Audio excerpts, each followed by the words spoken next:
The thing that people need most to move ahead might be right on the tip of your tongue. Welcome to the podcast with your host, Craig T. Owens. Craig's new book, When Sheep Bite, is coming soon. Now, here's Craig. The other day, a friend asked me a rather interesting question. He said, how do you speak a hard word to somebody who is older than you?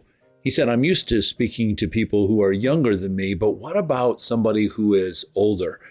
I thought about it for a second, and then my response was, I think you speak exactly the same way.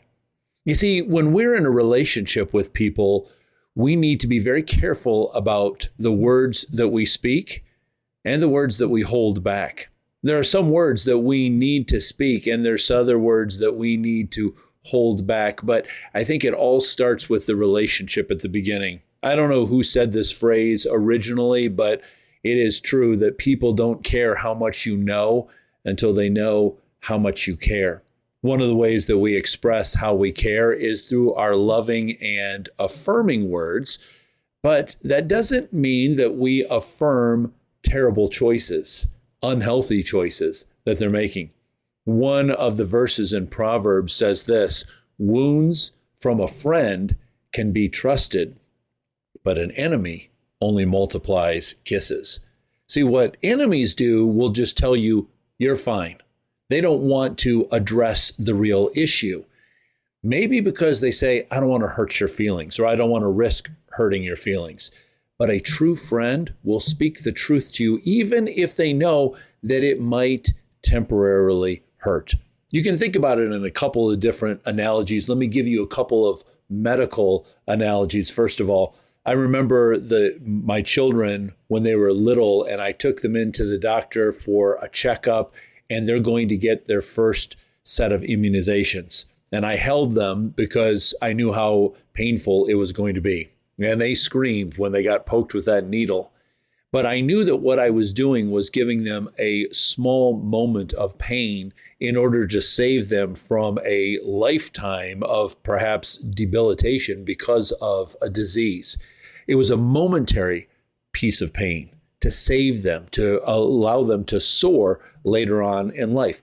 And that's what we have to do. But my kids knew that I loved them. I would only do that because I love them. See, some people say that the opposite of love is hate, but really the opposite of love is apathy. People that hate will still do things to you, but when you just say, I don't really care, that is really the opposite of love, when you just let the other person do what they want to do. In other words, if you just multiply the kisses, oh, you're fine, I just don't want to hurt your feelings, but I don't really care what path you're on. There's another proverb, and I like it out of the God's Word translation. It says this, careless words stab like a sword, but the words of wise people bring healing. So let me give you another medical way of thinking about this. Sometimes a doctor has to use a scalpel to cut away something that is unhealthy. Now that's going to remove something. That might even cause a little bit of pain, but it doesn't stab like a sword. Swords aren't used to bring about healing. Swords are used to bring about death. And so we need to be careful about how we're using our words. Are we using them in a way that is going to bring about healing? Now, sometimes it's going to hurt somebody's feelings when we say, listen, I love you enough to tell you that this path that you're on isn't the best path for you. And they might get mad at you. But I think that they are going to come back to, wait a minute, this person really cares about me. They truly care about my well-being. They want what's best for me. So if they're pointing that out, that must mean that they really think that it's going to benefit me to hear those words. Don't try to speak a hard word to somebody that you don't have a relationship with, because that's not going to go very far and it's not going to end very well.